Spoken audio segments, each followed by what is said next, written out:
મિત્રો, આપણી વચ્ચે સ્વામીની દન્યાનંદજી સરસ્વતીજી ઉપસ્થિત છે. રાજકોટ સ્થિત અરસા વિદ્યા મંદિરના સ્વામી પરમાત્માનંદ સરસ્વતીજીની અનુપસ્થિતિમાં આપણી વચ્ચે એમના સમકક્ષ રાજકોટથી સ્વામીની દન્યાનંદજી સરસ્વતીજી ઉપસ્થિત રહ્યા એ આપણું સદભાગ્ય છે. એમનો આછેરો પરિચય કરાવું તો તેઓ વિજ્ઞાન વિષયમાં ગ્રેજ્યુએટ થયા બાદ તેમણે શૈક્ષણિક ક્ષેત્રમાં વધુ ઉચ્ચ અભ્યાસ કર્યો છે. માત્ર શિક્ષણને જ પોતાનું કેન્દ્રબિંદુ બનાવીને વિદ્યાર્થીઓમાં અગત્યના સંસ્કાર સિંચનનું પવિત્ર કાર્ય તેઓ બજાવી રહ્યા છે. ધાર્મિક દ્રષ્ટિએ જો એમને મૂલવીએ તો તેઓએ સંસ્કૃત અને ગીતા ઉપનિષદનો પણ બહોળો અને ગહન અભ્યાસ કર્યો છે. આ જ ક્ષેત્રમાં તેઓ રાજકોટ, મોરબી, વડોદરા અને અમદાવાદ જેવા શહેરોમાં નિયમિત વર્ગો પણ ચલાવી રહ્યા છે. રાજકોટની SN કરુણાસાગર સ્કૂલ તથા વડોદરાની એલેમ્બિક વિદ્યાલયના વિદ્યાર્થીઓ માટે આવો જ અભ્યાસક્રમ પણ એમણે દાખલ કરાવ્યો છે. ઋષિકેશ, કોઈમ્બતુર અને આપણા કચ્છમાં બહેનો માટે પણ વિશેષ શિબિરોનું નિયમિત આયોજન એમની નિશ્રામાં થતું રહ્યું છે. સત્યવાદી, સ્પષ્ટ વક્તા અને પ્રખર અભ્યાસુ એવા સ્વામીની વિદ્યાર્થીઓ વચ્ચે વિવિધ વિષયોના અભ્યાસક્રમો ભણાવવાનું આગવું કૌશલ્ય પણ ધરાવે છે. પોતાના ગુરુ સ્વામી પરમાત્માનંદ સરસ્વતીજીની પ્રેરણા સાથે તેઓ જ્ઞાનના પ્રસાર, પ્રચાર અને ભાવિ પેઢીમાં સંસ્કાર સિંચનની મહત્વની કામગીરી પણ ખૂબ જ નિષ્ઠાપૂર્વક બજાવી રહ્યા છે. જેમની વાણીમાં વ્યવહારિક સમસ્યાઓના સચોટ ઉકેલ અને તત્વનું નિરૂપણ સરળ રીતે અનુભવાય છે અને જેમના પ્રવચનોમાં મૂલ્યનિષ્ઠ નૈતિક જીવનનો પડઘો જોવા અને સાંભળવા મળે છે, એવા સ્વામીની દન્યાનંદ સરસ્વતીજીને આપ સબ સમક્ષ ઉપસ્થિત કરતા આનંદ અનુભવું છું. Give her a big hand. જોરદાર તાળીઓથી એમને આપણે સ્વાગત કરીએ. Now the time is yours.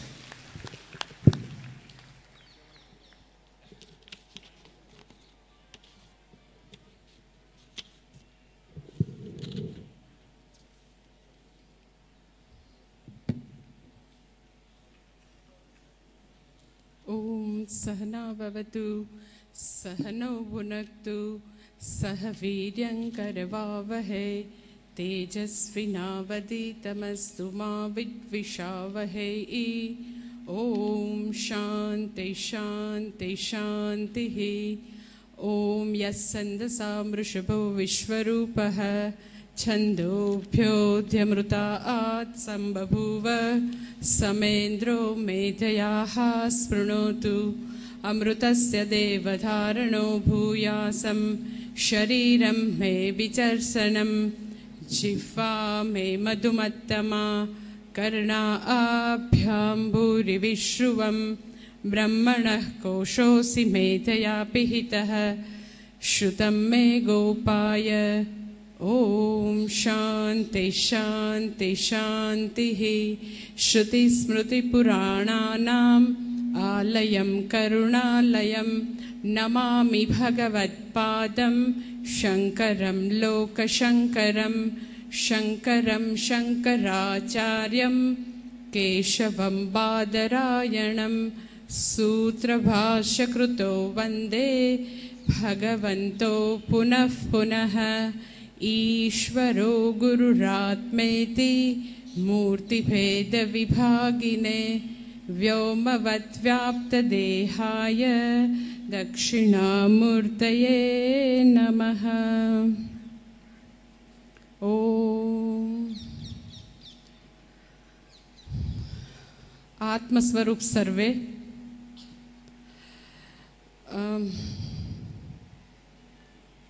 આજે 26મી જાન્યુઆરી છે, બરાબર છે બાળકો? તો આપણે સૌથી પહેલા આપણો દેશ જે છે એની જય બોલાવશું. ઓકે, જોશથી બોલશો. ભારત માતા કી, ભારત માતા કી, ભારત માતા કી. ઓકે, આપણો દેશ જે છે એનું નામ શું છે? ભારત. તો ભારત શબ્દ જે છે એ તમને ખબર છે સંસ્કૃત શબ્દ છે, અને સંસ્કૃત શબ્દ જે છે એ દરેક શબ્દને એનો અર્થ હોય છે. અંગ્રેજી શબ્દમાં એવું નથી, પણ બધા જ સંસ્કૃત શબ્દ જે છે એની ધાતુ ઉપરથી બનેલા છે, અને બધી જ ધાતુને એના શું હોય? અર્થ હોય. તો તમને ભારત દેશનો અર્થ ખબર છે બધા વિદ્યાર્થીઓને? નથી ખબર? ઓકે, તો હું તમને સૌથી પહેલા ભારત દેશનો અર્થ કહું. શબ્દ છે ભા પ્લસ રત. ભા એટલે શું? તો કે વિદ્યા. અને રત એટલે શું? તો કે જેને પ્રેમ છે. રત એટલે રમણ કરવું, પ્રેમ હોવો, પ્રીતિ હોવી. એટલે આખા શબ્દની વ્યુત્પત્તિ અર્થ એવો છે ભાયામ રતઃ. એવા દેશના લોકો કેવા છે? તો કે જેને વિદ્યા માટે ખૂબ પ્રીતિ છે, વિદ્યા માટે ખૂબ પ્રેમ છે. એટલે ભારત દેશ કેવો દેશ છે? કે જ્યાં આગળ વિદ્યા જે છે એ સર્વોચ્ચ સ્થાને છે. વિદ્યાને ખૂબ જ માન આપનારા, વિદ્યાને ખૂબ પ્રેમ કરનારા, વિદ્યાનું ખૂબ જ માન જાળવનારા લોકો જ્યાં વસે છે એ દેશ કયો છે? ભારત દેશ. એટલે આપણા દેશનો ઇતિહાસ પણ એવો છે. કેવો છે? તો કે આપણા દેશમાં ખૂબ જ મોટી એવી વિશ્વવિદ્યાલયો હતી. તમે સાંભળ્યું છે નામ? નાલંદાનું નામ સાંભળ્યું છે? તક્ષશિલાનું નામ સાંભળ્યું છે? એ કેવી હતી? તો કે આજે બધા હાર્વર્ડમાં ભણવા જાય, સ્ટેનફોર્ડમાં ભણવા જાય. સાંભળ્યું છે ને તમે અમેરિકામાં? એવું આખા વિશ્વમાંથી બધા જ ભણનારા લોકો, વિદ્યાના ઈચ્છુક લોકો ક્યાં આગળ આવતા? ભારતમાં. આપણે અત્યારે જેવી રીતે અમેરિકા જવા માટે બધા બોમ્બેની કોન્સ્યુલેટમાં લાઈનમાં ઊભા રહે, એવી રીતે બધા કેવી રીતે? તો કે ભારત આવવા માટે લાઈનમાં ઊભા રહેતા. આપણો એવો મહાન ગૌરવવાળો ઇતિહાસ હતો. અને આપણા દેશનું નામ ભારત દેશ એટલા માટે હતું કે જ્યાં આગળ વિદ્યા જે છે, માં સરસ્વતી જે છે, હંમેશા સર્વોચ્ચ સ્થાને હતી. અને તમે બધા ટીવી સિરિયલ જોવો છો કે નહીં? હા, ઓકે. એકતા કપૂરની કચરા જેવી સિરિયલ જોવો છો કે કોઈ પૌરાણિક સિરિયલ બી જોવો છો? જોવો છો કોઈ રામાયણ, મહાભારત એવું બી જોવો છો ને?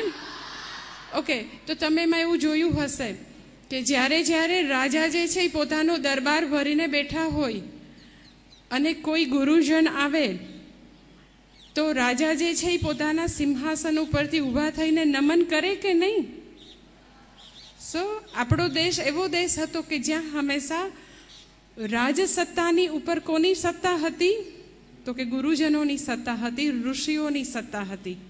ઋષિઓની કે ગુરુજનોની સત્તાનો અર્થ શું? તો કે ઋષિઓ કે ગુરુજનનું કામ શું હતું? ગુરુજનોનું કામ શું હોય? રોક ડાન્સ શીખવવાનું શું કામ હોય? તો કે વિદ્યા આપવાનું કામ.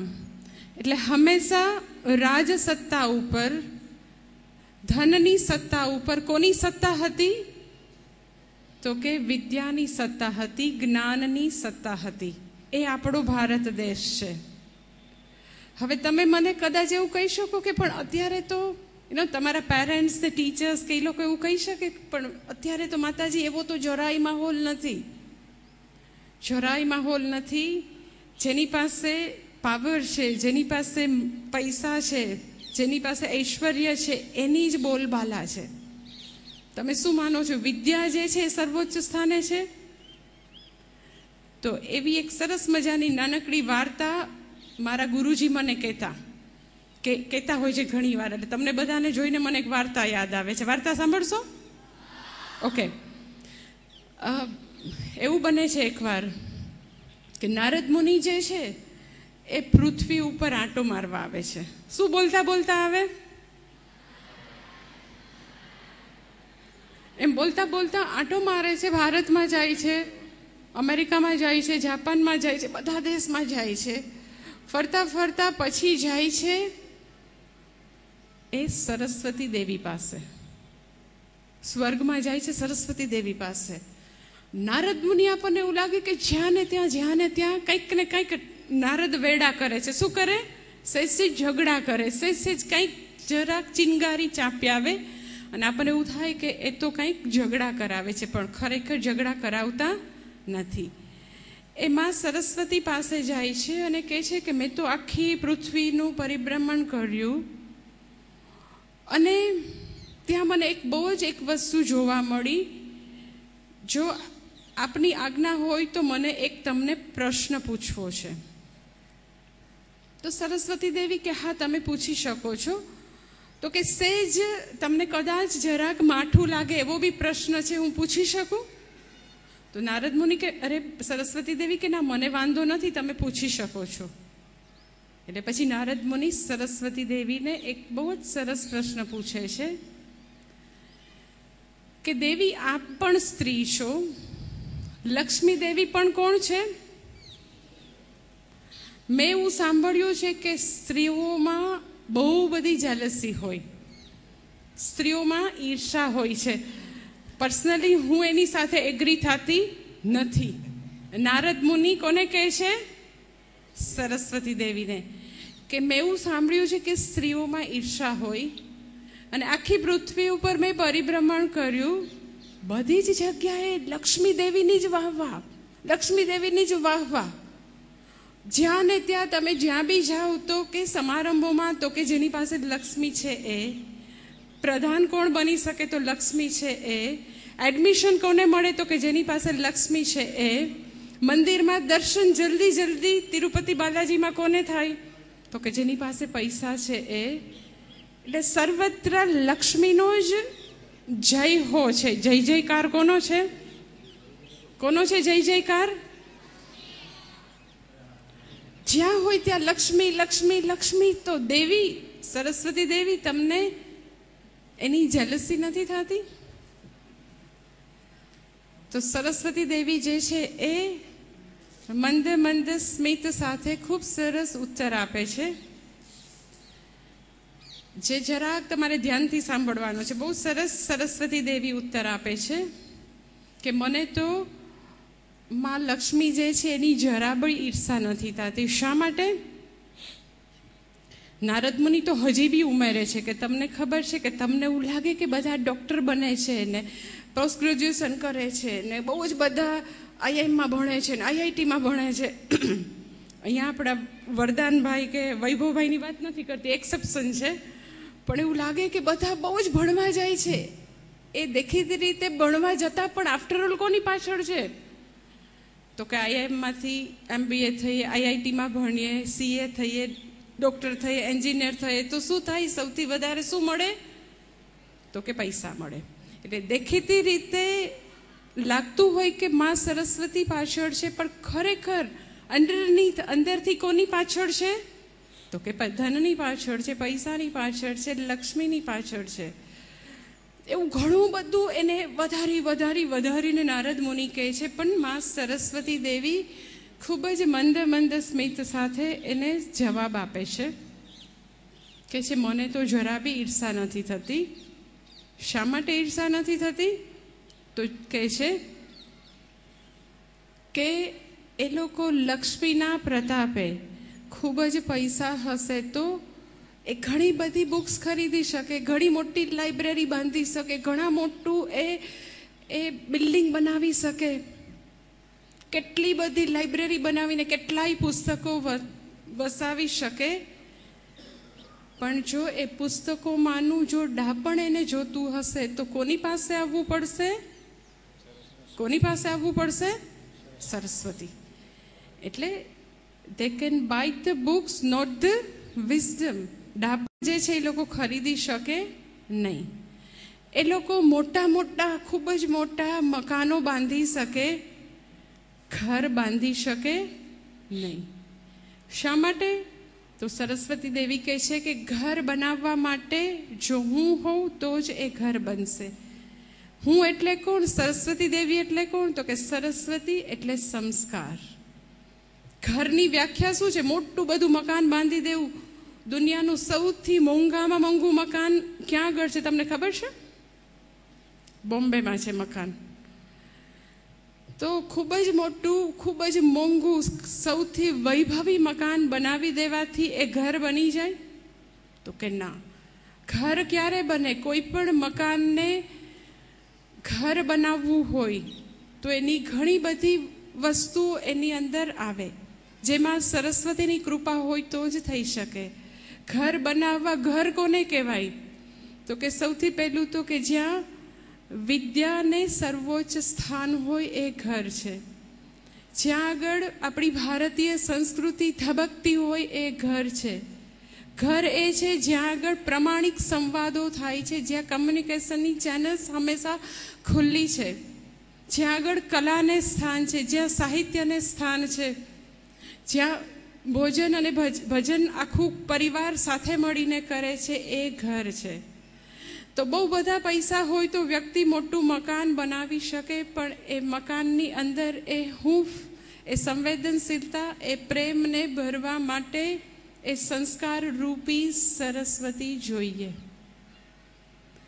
એટલે વિદ્યા જે છે એ આપણી સંસ્કૃતિમાં તો કે સૌથી સર્વોચ્ચ સ્થાને હતી અને છે. હવે સવાલ એ થાય કે એવું તો શું થયું, એવું તો કયા કયા એવા પરિવર્તનો આવ્યા, એવા તો શું બદલાવ આવ્યા કે આપણે અત્યારે આ મુકામે પહોંચ્યા છીએ કે જ્યાં આગળ અત્યારે પૈસો મારો પરમેશ્વર, હું પૈસાનો દાસ. લક્ષ્મી જે છે સર્વોચ્ચ સ્થાને આવી ગઈ, સરસ્વતી દેવી પાછળ ધકેલાઈ ગયા. તો ખૂબ જ એનો બધા જ ક્ષેત્રે ખૂબ જ પરિવર્તનો થયા છે. અને એમાં બી સમાજશાસ્ત્રીઓ નોંધે છે કે છેલ્લા 200 વર્ષમાં જે પરિવર્તન થયા છે એ પરિવર્તનની જે ઝડપ હતી એના કરતાં છેલ્લા 25 વર્ષમાં 200 વર્ષથી જે ચેન્જ આવ્યા એટલા છેલ્લા 25 વર્ષથી ચેન્જીસ, એવા પરિવર્તનોનો પવન ફૂંકાયો છે. અને કોઈ એક ક્ષેત્રે પરિવર્તન નથી થયું, બધા જ ક્ષેત્રોએ આમૂલ પરિવર્તન થયું છે. અને પાછો પરિવર્તનનો દોર જે છે એ અતિશય ઝડપવાળો છે. કારણ કે જેમ જેમ વિજ્ઞાનનું, ટેકનોલોજીની શોધ થઈ એટલે પરિવર્તનની ઝડપ જાણે કે વધતી ગઈ. જે અગ્નિની શોધ અને ચક્રની શોધથી જે ધીમે ધીમે પરિવર્તન આવતું હતું એની બદલે છેલ્લા 25 વર્ષમાં ખૂબ જ ઝડપથી પરિવર્તનો આવ્યા છે.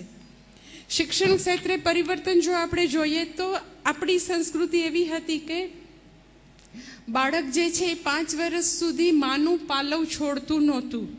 આપણું શિક્ષણ વ્યવસ્થા જ એવી હતી કે સૌથી પહેલું પાયાનું શિક્ષણ માં આપતી.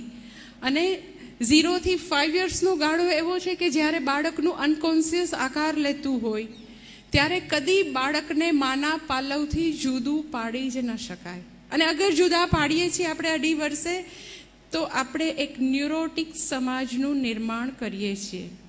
એટલે આપણી જે સંસ્કૃતિ હતી કે 5 વર્ષે જ બાળક સ્કૂલમાં જાય, અને જ્યારે સ્કૂલમાં જાય એ વખતે હરીફાઈ કેવી હતી તો કે 0. કોમ્પિટિશન જે છે એ 0 હતી, શૂન્ય હતી, કોમ્પિટિશન હતી જ નહીં. અત્યારે શું છે તો કે બાળક જે છે એ 2 વર્ષનું થાય, 2.5 વર્ષનું થાય ત્યારથી એને એવા કોમ્પિટિટિવ વર્લ્ડમાં આઈ ટેલ યુ ફેંકી દેવામાં આવે છે. અને કોમ્પિટિશન માટે આપણી પાસે ઇન્ફ્રાસ્ટ્રક્ચર કે માહોલ એ હરીફાઈને અનુકૂળ નથી, ત્યારે આપણે આપણા બાળકને ફેંકી દઈએ છીએ.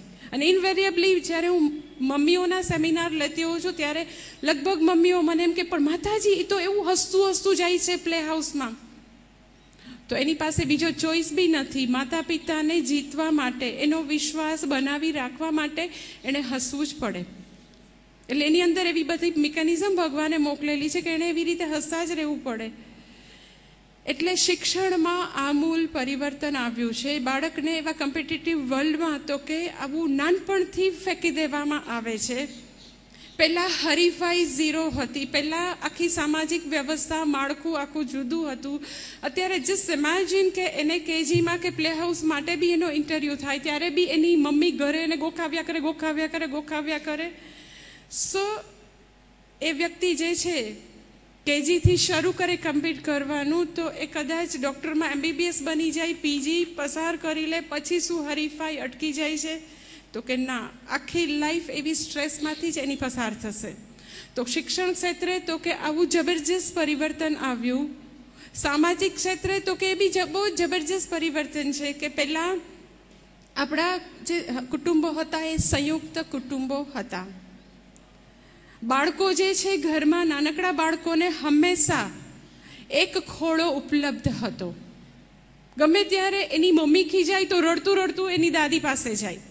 અને દાદી એકદમ જ કે હા તારી મમ્મીને હું હવે એકદમ જ ખીજાઈ જઈશ અને હું એને હમણાં કહી દઉં ને તો બાળક અને પેલી સાસુ બંનેનું એટ એ ટાઈમ હિલિંગ થઈ જાય, કારણ કે સાસુ જે છે વહુ સાથેના જે અકાઉન્ટ છે ત્યારે સેટલ કરી દે, અને બાળકને એવું કહેવામાં આવે કે તારી માને હું હમણાં કહી દઉં છું એટલે એનું બી થઈ જાય.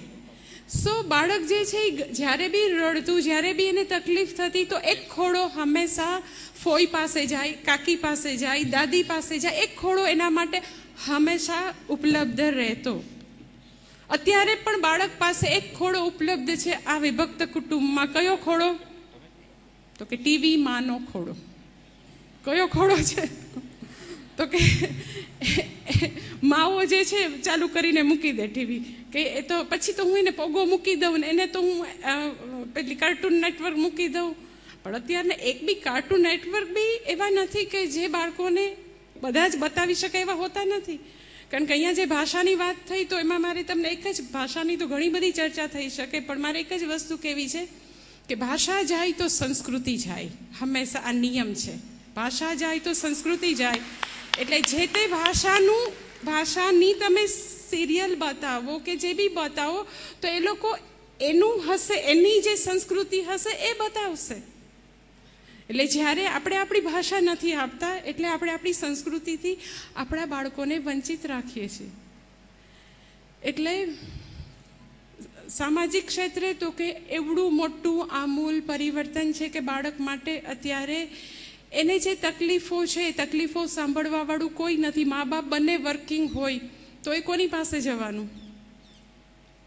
સો શિક્ષણ ક્ષેત્રે તો કે પરિવર્તન છે, સામાજિક ક્ષેત્રે તો કે પરિવર્તન છે, રાષ્ટ્રીય ક્ષેત્રે મોટા મોટા પરિવર્તન છે.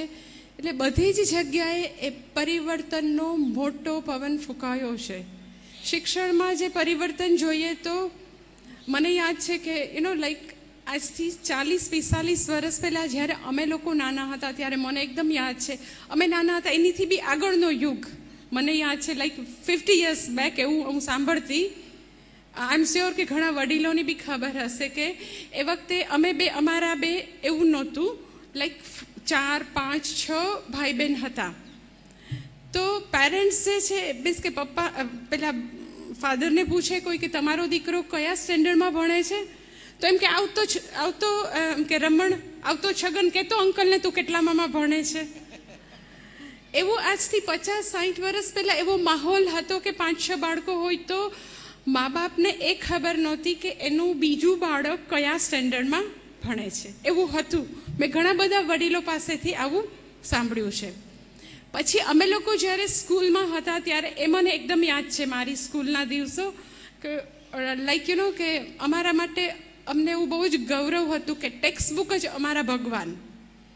અને જે લોકો ગાઈડ વાપરે, નવનીત પ્રકાશને ત્યારે નવી ગાઈડ બહાર પાડેલી, ઓર કોઈ પર્સનલ ટ્યુશન ઓર કોચિંગ ક્લાસમાં જાય, તો અમારા ક્લાસમાં હું ગર્લ્સ સ્કૂલમાં જ ભણેલું છે, તો એ લોકો છુપાવીને રાખતા. ત્યારે શું કામ? તો કે ગાઈડ કોણ વાપરે? તો કે ડફોડ હોય ગાઈડ વાપરે. જે નબળા હોય એ ટ્યુશનમાં જાય. અમે બધા કોણ? તો કે આપણે તો જે વર્ગમાં ભણાવવામાં આવે અને ટેક્સ્ટ બુક આપણા ભગવાન, અને ક્લાસરૂમમાં જે ભણાવવામાં આવે પછી આપણને કંઈ જરૂર જ નહીં. પછીથી ધીરે ધીરે પરિવર્તન આવતું ગયું કે ઓકે ટ્યુશન ને મીન્સ કે ગાઈડ ને એવું બધું જે બી એક્સ્ટ્રા બધું મટીરિયલ છે સહજ થવા માંડ્યું. અને હવે યુગ કયો આવ્યો? તો કે આટલા બધી કોમ્પિટિશનના જમાનામાં મા બાપે પણ બાળકોથી પણ વધારે ભણવું પડે એવો યુગ આવી ગયો. સ્વામીજી બહુ સરસ એક વાત કહેતા હોય અમારી સૌરાષ્ટ્રની એવી દેશી ભાષામાં, કે અત્યારે બાળકોનું 10મું ને 12મું જે છે એ મા બાપનું 13મું છે. કારણ કે પૈસાથી માંડીને સમય, શક્તિ, એ લોકો 10th અને 12thમાં આવે એની પહેલાં એટલું બધું એ લોકો એની ઉપર કામ કરવું પડે, એટલું બધું. કારણ કે 10મા અને 12માના પર્સન્ટેજ એટલે જીવન મરણ થઈ ગયું, અને એ પર્સન્ટેજ ઉપર જ આખી લાઈફ છે એવું એટલું બધું ઠસાવી દેવામાં આવ્યું કે જો પર્સન્ટેજ ન આવે તો બસ વાર્તા પૂરી થઈ ગઈ. સો બાળકો જે છે એના હરીફાઈને કારણે એની ઉપર પૂરેપૂરું ધ્યાન મા બાપે આપવું પડે છે અત્યારે. અને બીજું જે છે મા બાપનો અને ટીચર્સનો સૌથી ચેલેન્જિંગ કોઈ રોલ હોય તો એના માટે મને એક એક્ઝામ્પલ આપવું છે કે એનો રોલ કેટલો ચેલેન્જિંગ છે. કે જંગલમાં 2 પ્રકારના પ્રાણીઓ હોય, તમને ખબર છે, બાળકોને ખબર છે, સિંહ ને વાઘ ને બધા હોય. એ લોકોને આપણે કેવા પ્રાણીઓ કહીએ? માંસાહારી, બરાબર. હરણ ને ગાય ને ભેંસ, જંગલી ગાય, જંગલી ભેંસ ને એ બધા હોય, એને આપણે કેવા પ્રાણીઓ કહીએ? તૃણાહારી કહીએ, બરાબર ને? ઓકે, શાકાહારી કયો, તૃણાહારી કહેવાય ને. તો જંગલમાં તમને ખબર છે કે માંસાહારી પ્રાણીને પોતાનો ખોરાક શોધવો હોય તો એ ફટાક કરતું કોની ઉપર અટેક કરશે? સિંહ કોની ઉપર અટેક કરે? હરણ ઉપર કરે. જે બી તૃણાહારી હશે એની ઉપર અટેક કરશે. સિંહના બચ્ચા ઉપર કરે? નો, હે ને? ઓકે, તો માંસાહારી પ્રાણીનું કામ એક જ છે, પોતાનો ખોરાક શોધવો. તૃણાહારી પ્રાણી જે છે, વેજીટેરિયન જે બી એનિમલ્સ છે, એના જોબ 2 પ્રકારના છે. કયા? તો કે પોતે પોતાનો ખોરાક શોધવાનો છે, ફળ ફૂલમાંથી, ઘાસમાંથી. એટ ધ સેમ ટાઈમ એને કોનાથી બચવાનું છે? બધા કોનાથી બચવાનું છે? હરણ જ્યારે કંઈ ખાતું હોય, ઘાસ કે એવું, તો એને સતત પોતે એલર્ટ રહેવું પડે કે નહીં, કે સિંહ એને ખોરાક ન બનાવી જાય. એટલે આપણો હિન્દુ સમાજની સ્થિતિ બી એવી છે. આ તો જસ્ટ સાઈડની વાત કરું કે પોતે પોતાની સંસ્કૃતિને બચાવવી પડે અને બીજી સંસ્કૃતિઓના આક્રમણથી આપણી જાતને, આપણા છોકરાઓને, આપણા બાળકોને, વિદ્યાર્થીઓને બચાવવા પડે. એટલે આપણું જે કામ જે છે એ કેવું છે? ડબલ છે. પેરેન્ટ્સ અને ટીચર્સનું કામ કેવું છે? તો કે માંસાહારી કે જે બધા આક્રમણ કરે છે એનાથી વિદ્યાર્થીઓને, બાળકોને બચાવવાના છે અને સાથે સાથે શિક્ષણ પણ આપવાનું છે. શેનાથી બચાવવાના છે? તો કે ફેસબુકથી બચાવવાના છે, વોટ્સએપથી બચાવવાના છે, સોશિયલ મીડિયામાં જે બી ચાલતું હોય એનાથી બચાવવાના છે, ઇન્ટરનેટની એવી બધી જે સાઇટ છે એનાથી બચાવવાના છે. એટ ધ સેમ ટાઈમ વિવેકપૂર્ણ ઉપયોગ કરે એવું બી શીખવવાનું છે. કારણ કે અત્યારે ચોઇસીસ જે છે એ આટલી બધી ઉપલબ્ધ છે. તમે એવું ન કહી શકો કે ઇન્ટરનેટ વાપરવાનું નથી. એને પ્રોજેક્ટ બનાવવા માટે તમારે ઇન્ટરનેટ આપવું બી પડે. એટ ધ સેમ ટાઈમ કેવી રીતે ઉપયોગ કરી શકાય એ વિવેક પણ શીખવવો પડે.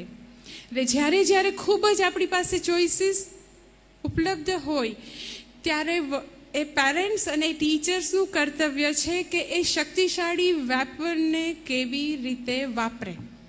જ્યારે ચોઈસ અવેલેબલ નહોતી, અમે લોકો નાના હતા ત્યારે ઇન્ટરનેટ કે એવું કંઈ હતું જ નહીં, તો કંઈ ચિંતા જ નથી. પણ જ્યારે આટલું બધું અવેલેબલ છે ત્યારે એનો ઉપયોગ કેવી રીતે કરવો એ પણ સતત શીખવવું પડે. એટલે માતા પિતા જે છે એનો રોલ અત્યારે ખૂબ જ ચેલેન્જિંગ થયો છે.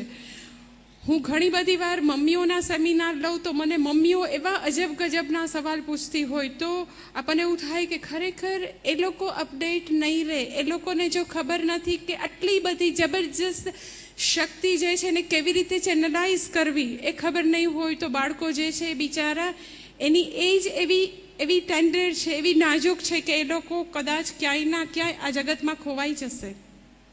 એટલે એની શક્તિઓને બરાબર ફોકસ કરવી, વિદ્યા માટે ફોકસ કરવા માટે મા બાપે હંમેશા એવી રીતે ખૂબ જ ગાર્ડ રહેવું પડે.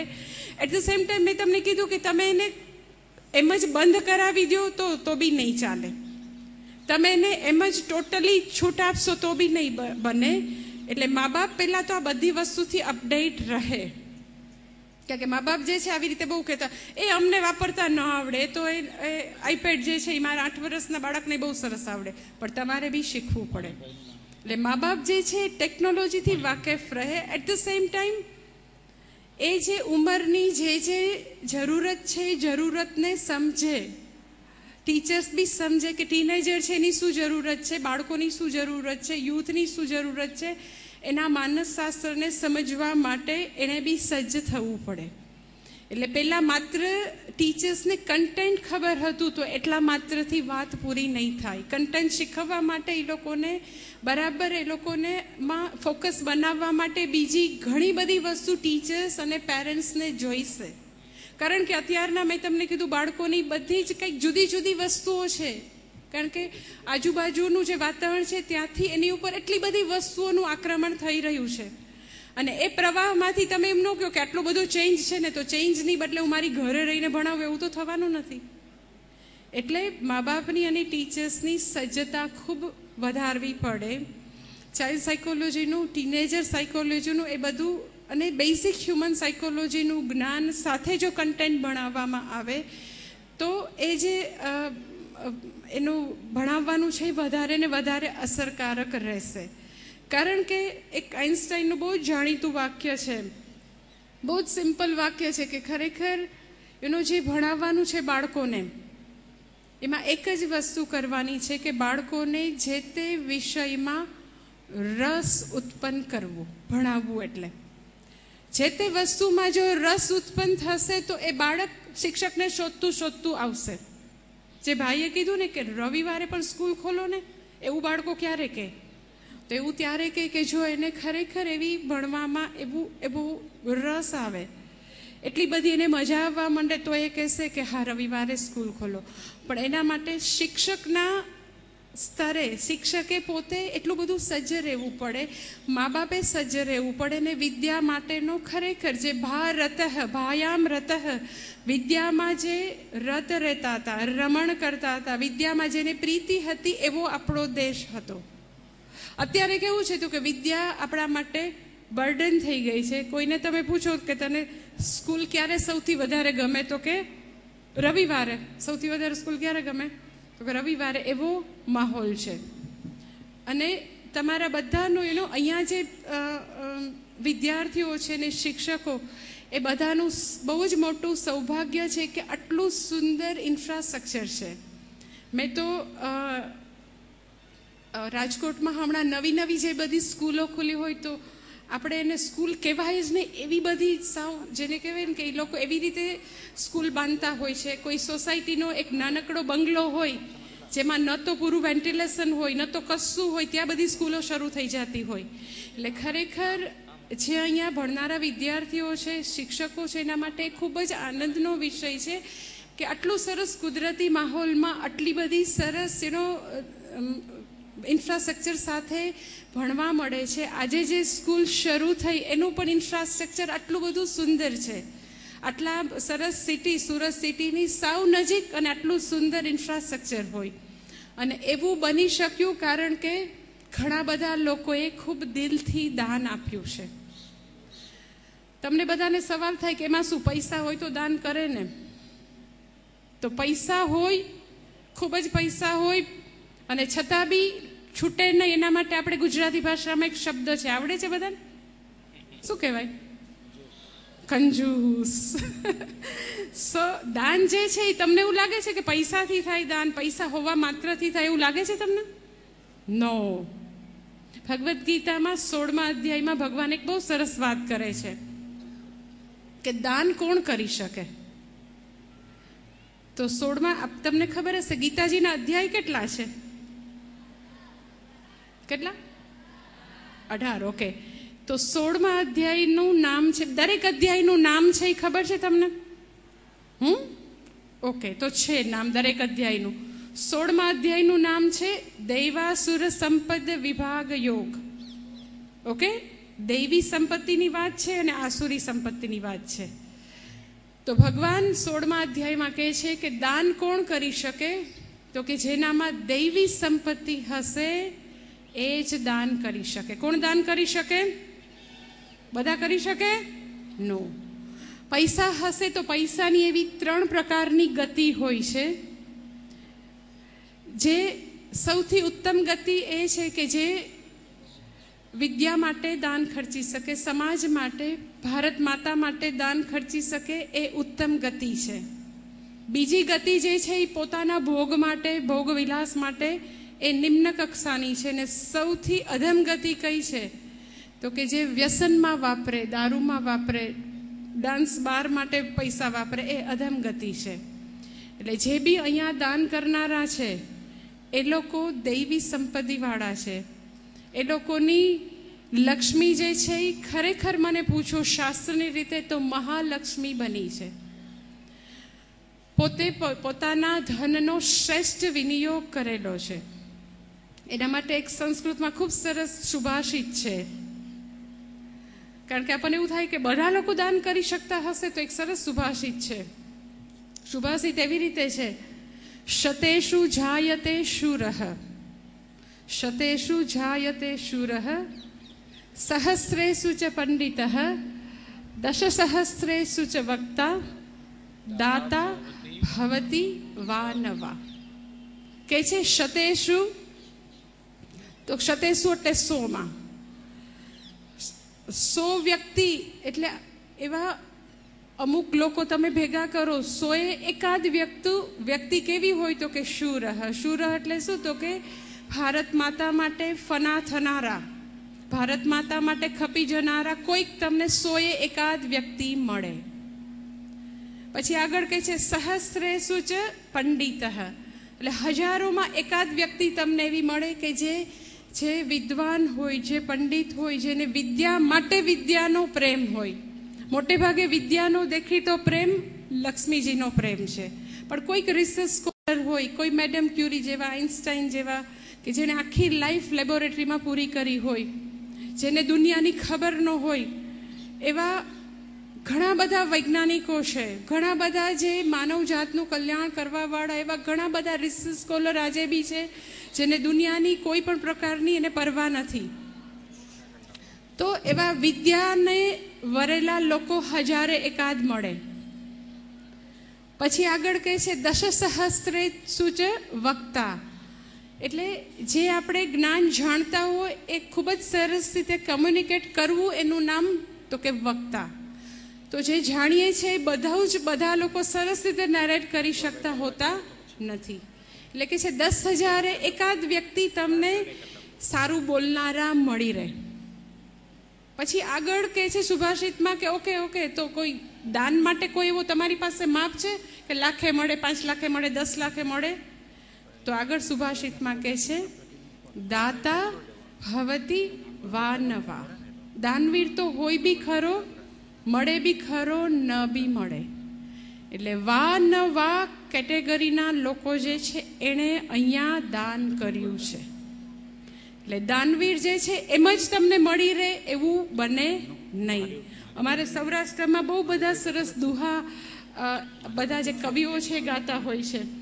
એમાં જે બધી પેલી હોય એવી સભા, તો એમાં એ ત્યાંના સૌરાષ્ટ્રના લોકોનો ફેવરિટ એ બધો દુહો છે. એનું ભાષાંતર આવી રીતે છે કે માં જે છે ને જનની કહે છે કે જનની તું જો જણજે, જન્મ આપજે, તો કોને જન્મ આપીશ?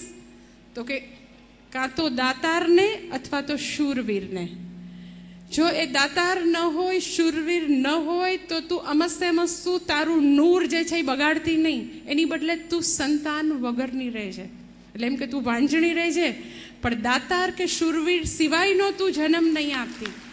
સો અહીંયા આગળ જે લોકોએ દાન આપ્યું છે, જે પોતે તો ખરેખર એ ખૂબ જ અભિનંદનને પાત્ર છે, પણ એની જનની જે છે એ પણ આજે આવું દાન આપીને કૃતાર્થ થઈ છે સારા અર્થમાં.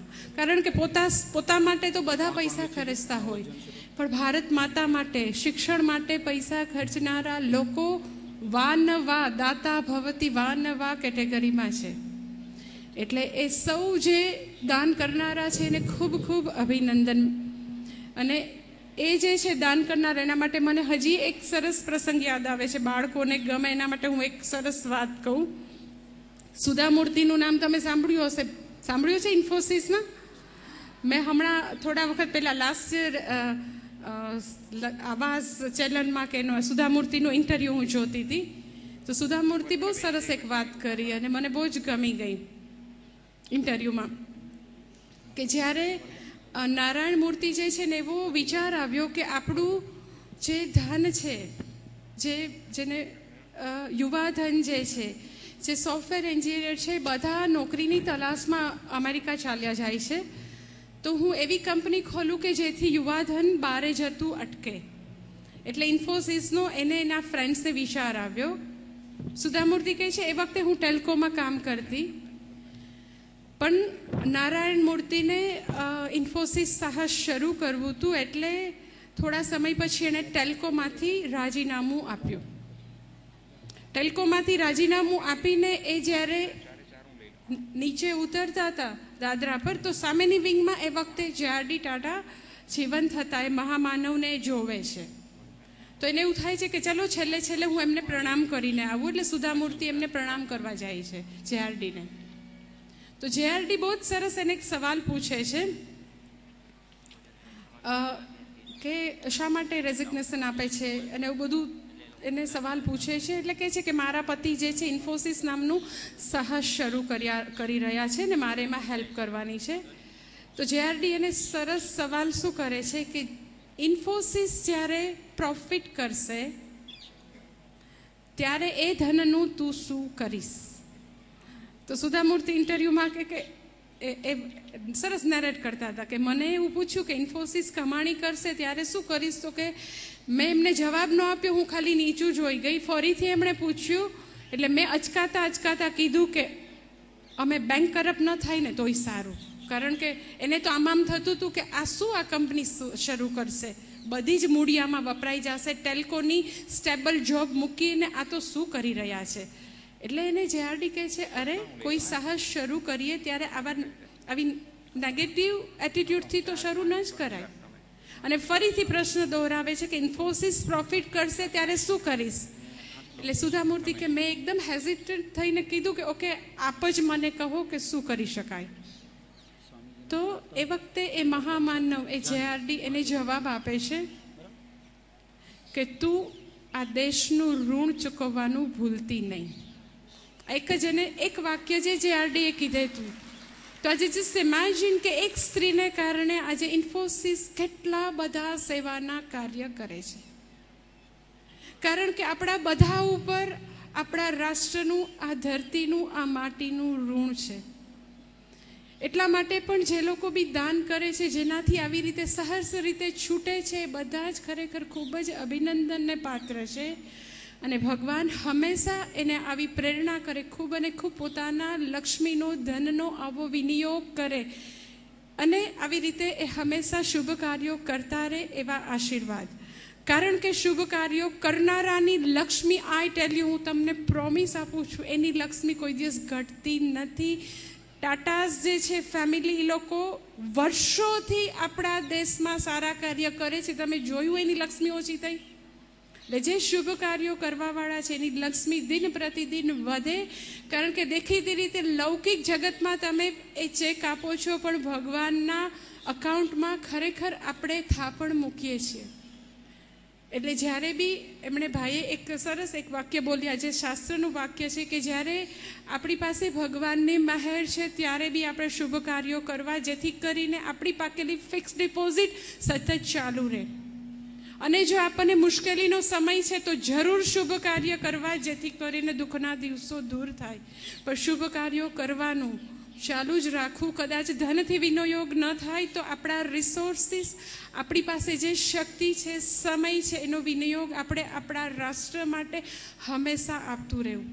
જે લોકો વિનિયોગ નથી આપતા એને ભગવાન ગીતાજીમાં બહુ સારો શબ્દ નથી વાપરતા. આખી ગીતાજીના 700 શ્લોકમાં ભગવાન કૃષ્ણ ભગવાન જે છે ક્યારેય ઉતરતો શબ્દ ન વાપરે, પણ જે લોકો ઋણ નથી ચૂકવતા એના માટે ભગવાન બહુ ન ગમે એવો શબ્દ વાપરે છે કે પાપી લોકો પાપને ખાય છે ને એ લોકો તો ચોર છે. સો બધા લોકોએ પોતાની રીતે પોતાના રાષ્ટ્ર માટે જે કાંઈ બને, રામ ભગવાનની ખિસકોલીની જેમ નાનકડું બી કર્મ જો આપણે કરી શકીએ તો હંમેશા કરવાનું, આપવાનું, વિનિયોગ કરવાનું, સપોર્ટ કરવાનું હંમેશા ચાલુ રાખવું જોઈએ. કારણ કે આપણા ભારત દેશને વિદ્યા ક્ષેત્રે ખૂબ જ જરૂરત છે. અને બધા પાસે નાની તો નાની કંઈક તો છે જ વસ્તુ કે જે આપણા ભારત દેશને, આપણા રાષ્ટ્રને આપી શકે. તો આજના પ્રજાસત્તાક દિને આપણે બધા એવી પ્રતિજ્ઞા લઈએ કે આપણે નાનું તો નાનું હંમેશા આપણા દેશ માટે આપણે અર્પણ કરતા રહીશું, યોગદાન આપતા રહીશું. ઓકે, નમસ્તે. ઓમ.